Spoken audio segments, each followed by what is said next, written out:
और कुछ बोलिए सद्गुरुदेव की जय।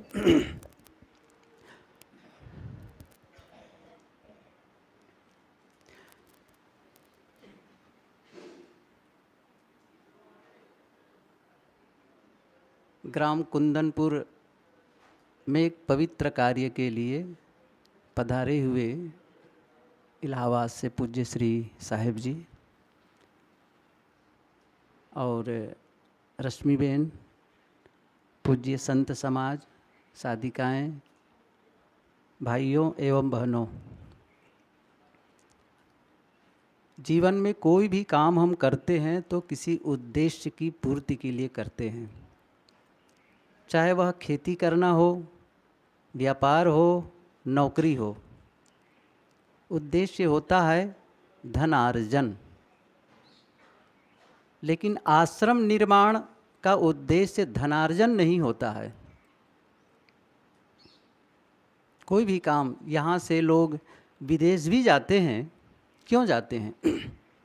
इसलिए जाते हैं कि वहाँ हम धन कमाएं और अपना और बाल बच्चों के लिए अधिक से अधिक अच्छा कर सकें। आश्रम का निर्माण कुछ और भाव से होता है, धनार्जन के भाव से नहीं होता है, परमार्थ के भाव से होता है, आध्यात्मिक उद्देश्य की पूर्ति के लिए होता है।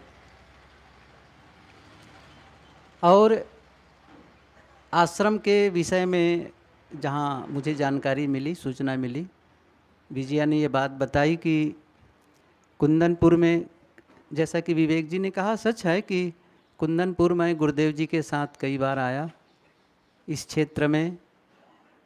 और तब भी जब गुरु भाई के पिता श्री रघुनाथ भाई थे, उस समय भी आया था।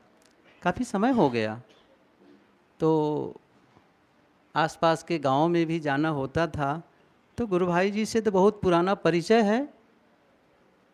और ये बात जब मैंने सुनी कि एक आश्रम के निर्माण के लिए वो ज़मीन दे रहे हैं, तो अच्छा लगा। क्योंकि विजया के संबंध में, साध्वी विजया के बारे में यहाँ बैठे सभी लोग जानते ही हैं।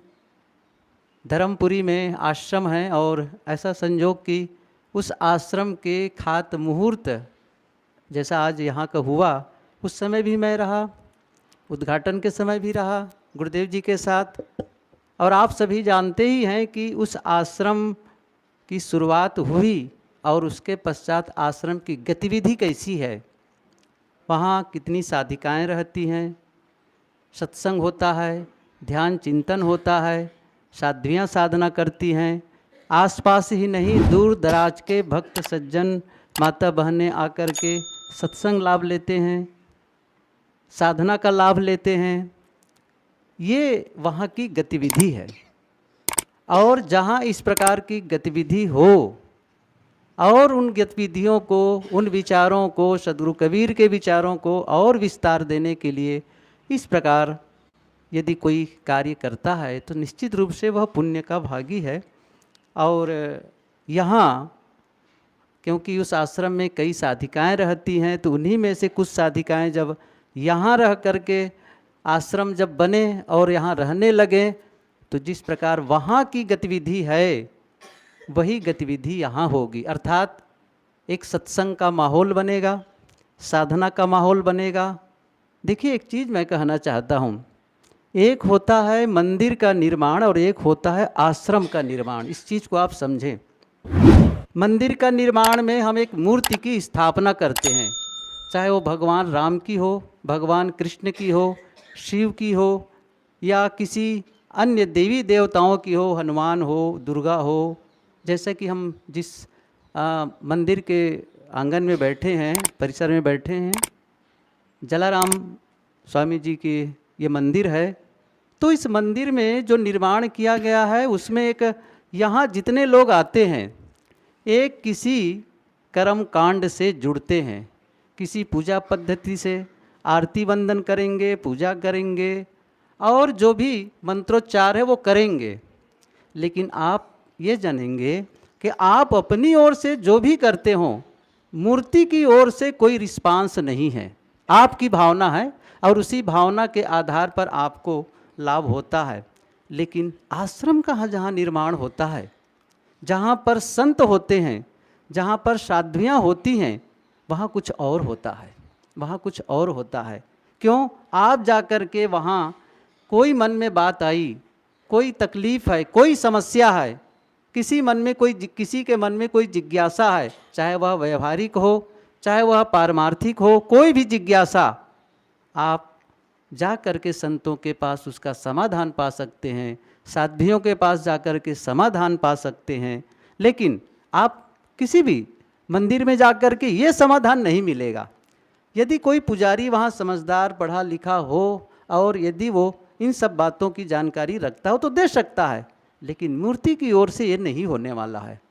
मैं ये कहना चाहता हूँ कि आश्रम में और उसमें दोनों में बहुत अंतर है।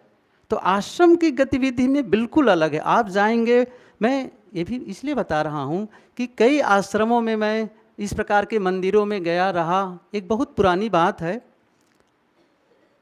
भुवनेश्वर जो उड़ीसा की राजधानी है, वहाँ आज से 30 साल पहले की बात है। जाना हुआ तो भक्त ने राम मंदिर में हम लोगों का निवास दिया। तो राम मंदिर में रुके थे। पुजारी बहुत अच्छे थे, भोजन बढ़िया बनाते, सेवा बहुत बढ़िया करते।